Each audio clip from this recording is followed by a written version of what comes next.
하나님은 모세에게 말씀하셨다. 내가 그들 중에 거할 성소를 지어라. 하나님은 또 말씀하셨다. 너는 성막을 만들어라. 그래서 모세는 하나님의 말씀대로 성소와 성막을 만들었다. 증거계와 상과 등잔대와 향단을 만들고 널판과 받침과 띠와 기둥과 문을 만들어 성소를 만들었다.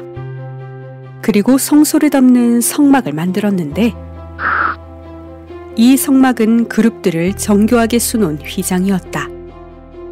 그런데 성소를 덮는 성막에는 왜 이토록 수많은 그룹들이 수놓아져 있었을까?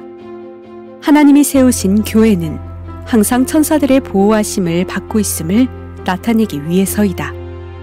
이는 솔로몬이 만든 성전에서도 나타나는데 금으로 입혀진 성전의 내부벽은 모두 그룹들로 아로새겨졌다. 천사들에게 둘러싸인 성소, 천사들에게 둘러싸인 성전. 하나님의 사역자들인 천사들은 마치 집주인이 자신의 포도원에 두른 산울타리처럼 교회를 둘러싸며 교회를 보호하는 울타리의 역할을 지금도 여전히 감당하는 중이다. 그런데 교회는 천사들의 울타리로만 둘러싸여 있지 않다. 하나님은 교회를 천사들의 울타리로 두르신 후 세 가지 옷을 입혀주셨다. 해달의 가죽으로 만든 덮개, 붉은 물들인 순양의 가죽으로 만든 덮개, 그리고 염소털로 만든 휘장. 각각의 옷들은 하나님이 정하신 때에 교회가 입게 되는 옷들로 하나님이 정하신 때에 교회가 해야 하는 일들을 보여준다. 먼저 교회는 해달의 가죽으로 만든 옷을 입게 된다. 해달의 가죽은 동물의 가죽으로 광야의 더위를 견딜 수 있는 가장 튼튼한 가죽이다. 가장 튼튼한 가죽이기에 종일 수고하며 더위를 견뎌야 했던 이스라엘 자손들이 입어야 했던 옷이었다. 그래서 우리는 이 옷을 율법이라고 부른다. 하나님이 교회에게 입혀주신 첫 번째 옷은 율법의 옷이었다. 그러나 이 옷은 하나님이 정하신 때가 되자 벗겨지게 되었고 교회는 곧바로 새로운 옷을 입게 되었다. 붉은 물을 들인 순양의 가죽으로 만든 옷이었다. 순양은 이스라엘 자손들이 하나님께 드려야 하는 예물이었는데 사도 바울은 스스로 이 예물이 되신 분이 있었다고 가르친다. 그는 우리를 위하여 자신을 버리사 향기로운 제물과 희생 제물로 하나님께 드리셨느니라. 또한 사도 요한도 말하기를 그는 우리 죄를 위한 화목 제물이시다. 붉은 물을 들인 순양의 가죽은 십자가에서 피를 흘리시게 될 예수님을 예고하고 있었다. 그리고 때가 되어 이 일은 성취되었고 결국 교회는 예수 그리스도로 옷을 입게 되었다. 교회는 복음의 옷을 입게 되었다. 그런데 율법의 옷과 복음의 옷은 모두 가죽으로 만들어졌다. 가죽은 하나님께서 아담과 그의 아내를 위하여 입혀주신 옷으로 그들의 벌거벗음을 가리기 위한 옷이었다. 그렇다. 가죽옷은 우리의 벌거벗음을 가리기 위해 하나님께서 입혀주시는 옷이다. 하나님은 율법과 복음의 가죽으로, 말씀의 가죽으로 우리의 벌거벗음을 가려주고자 하셨다.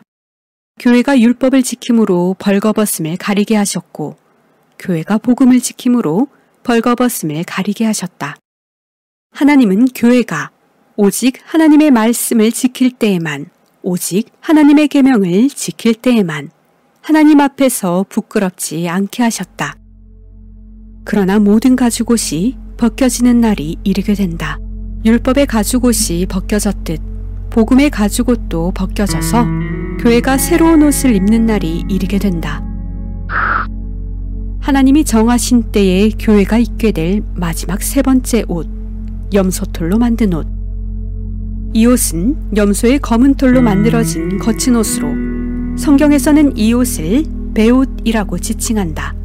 베옷은 언제 입는 옷일까? 다니엘은 금식하며 기도할 때 입었다. 내가 금식하며 베옷을 입고 죄를 덮어쓰고 주 하나님께 기도하며. 니느웨 사람들도 베옷을 입었다.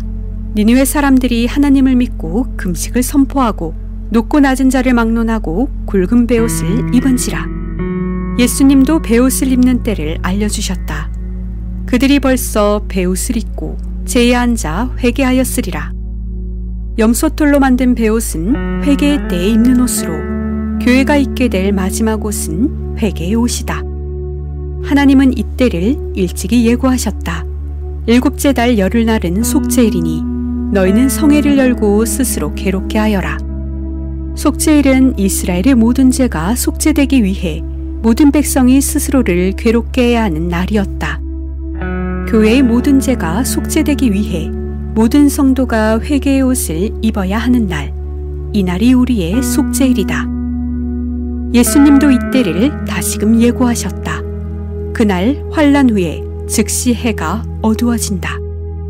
이 말씀은 요한이 본 환상에서 더 분명해진다. 내가 보니 6째 인을 떼실 때에 해가 검은 털로 짠 상복같이 검어졌다.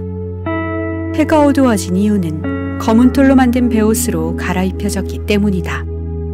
해를 옷 입은 교회가, 세상을 비추는 큰 광명체를 옷 입은 교회가, 세상을 비추는 예수 그리스도로 옷 입은 교회가 때가 이르면 검은 털의 베옷으로 갈아입게 된다는 말씀이다. 그리고 지금이 바로 그때이다. 교회는 때가 되어 율법의 옷을 입었고, 때가 되어 복음의 옷을 입었고, 때가 되어 회개의 옷을 입었다. 율법의 옷을 입었을 때에는 율법을 지켜야 했고, 복음의 옷을 입었을 때에는 복음을 지켜야 했듯이 회개의 옷을 입은 지금에는 회개하는 자가 되어야 한다. 하나님은 말씀하셨다. 이날에 스스로 괴롭게 하지 아니하는 자는 그 백성 중에서 끊어질 것이라. 회개의 때가 왔음에도 회개하지 않는 자는 하나님의 백성 가운데서 끊어질 것이다. 그러니 교회들이여 회개하자.